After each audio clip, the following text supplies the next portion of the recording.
इसी तरह green hydrogen और ग्रीन अमोनिया के मामले में भारत बहुत तेजी से काम कर रहा है।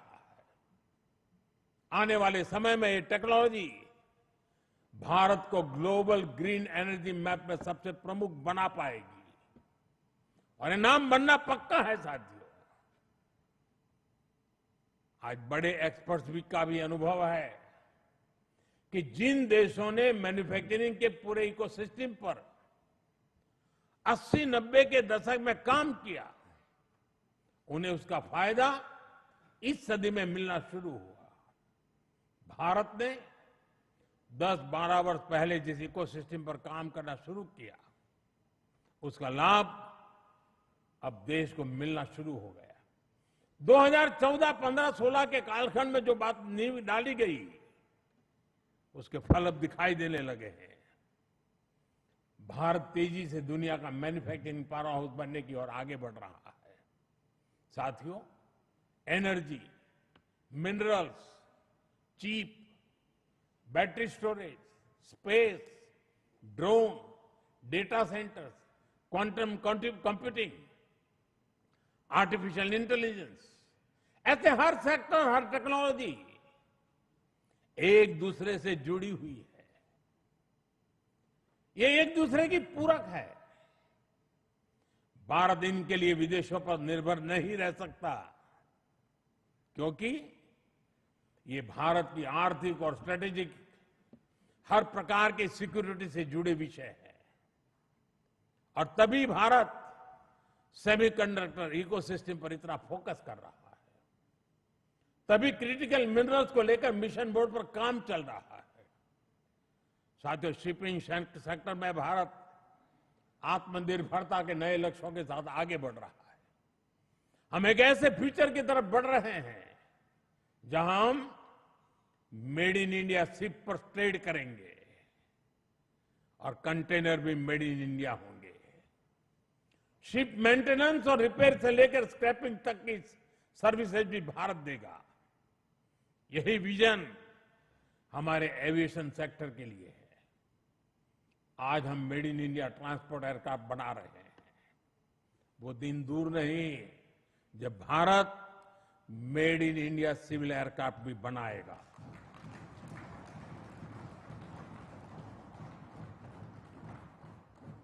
देशवासी मेड इन इंडिया विमान में ही यात्रा करेंगे, वो दिन मैं देख रहा हूं दोस्तों। साथियों, ये सदी टेक्नोलॉजी की है, डेटा की है। आज विश्व के सबसे बड़े और आधुनिक डेटा सेंटर्स भारत में बन रहे हैं। यही भारत की ग्लोबल सप्लाई और वैल्यू चेन का मजबूत पिलर बनाएगी। हमने यूपीआई के माध्यम से दुनिया को दिखाया है कि भारत कम से कम समय में टेक्नोलॉजी का इतना विस्तार कर सकता है। हमने दिखाया है कि हमारे युवाओं का सामर्थ्य क्या है। अब एआई, डीप टेक और एडवांस टेक्नोलॉजी में हमारे युवा नया दमखम दिखाने के इरादे से आगे बढ़ रहे हैं। साथियों, आने वाले समय में 2 और सेक्टर्स में भारत का सामर्थ्य पूरी दुनिया देखेगी। ये सेक्टर है टूरिज्म और स्पोर्ट्स। ये दोनों भारत की इकोनॉमी के मजबूत पिलर बनेंगे। विशेष रूप से कॉन्फ्रेंस, एग्जीबिशन और कॉन्सर्ट के मामले में भारत एक ग्लोबल डेस्टिनेशन बनने के लिए अब पूरी तरह सज रहा है। आधुनिक इंफ्रास्ट्रक्चर से सेक्टर को बहुत पुश मिलेगा और स्पोर्ट्स में तो भारत के युवा कमाल का प्रदर्शन कर रहे हैं और हर दिन उनकी परफॉर्मेंस निखरती जा रही है। भारत दुनिया की बिगेस्ट स्पोर्ट्स लीग की धरती बनता जा रहा है। आने वाले सालों में हमारी ये ख्याति और बुलंद होगी। ओलंपिक्स के लिए हमारी तैयारियां भी भारत की एस्पिरेशन का ही प्रतिबिंब है। हमें छोटा नहीं सोचना है, हमें लक्ष्य ऊंचे रखने हैं, उन्हें प्राप्त करने के लिए पूरी ताकत लगा देनी है। साथियों, आज भारत रिफॉर्म एक्सप्रेस पर सवार होकर तेजी से आगे बढ़ रहा है। हमारे लिए रिफॉर्म कोई कंपल्सन नहीं है, रिफॉर्म हमारा कन्विक्शन है।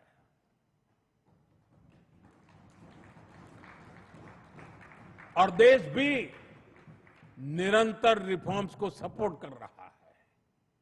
साथियों, देशवासियों की सहभागिता की हमारी बहुत बड़ी शक्ति है। ये 12 वर्ष सरकार और समाज की सहभागिता का उत्सव मनाने वाले रहे हैं। बीते 12 वर्षों में मैंने जो भी सहयोग देश से मांगा, देशवासियों ने दिल खोल करके साथ दिया है। मैंने स्वच्छता का आग्रह किया तो पूरा देश निकल पड़ा।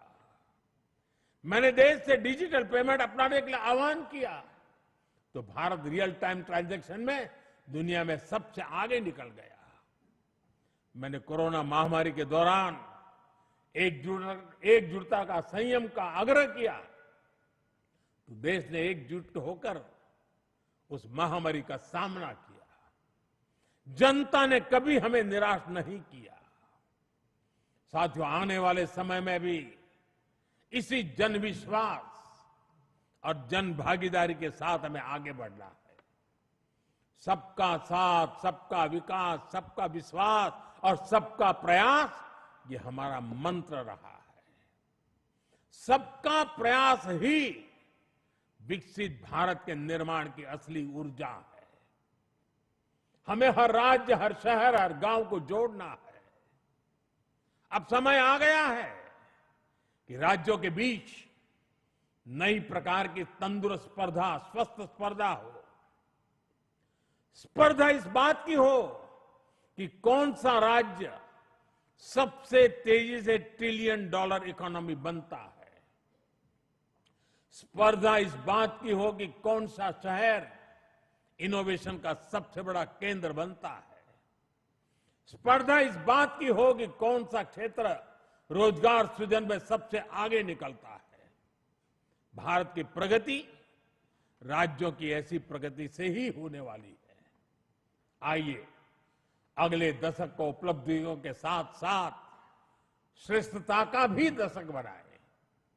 आइए राजनीति की स्पर्धा से ऊपर उठकर विकास की स्पर्धा को राष्ट्रीय संस्कार बनाएं।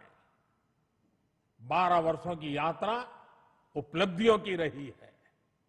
आने वाले वर्ष और भी नई सिद्धियों के होंगे, और भी बड़ी सिद्धियों के होंगे। इसी विश्वास के साथ आप सभी का मैं फिर से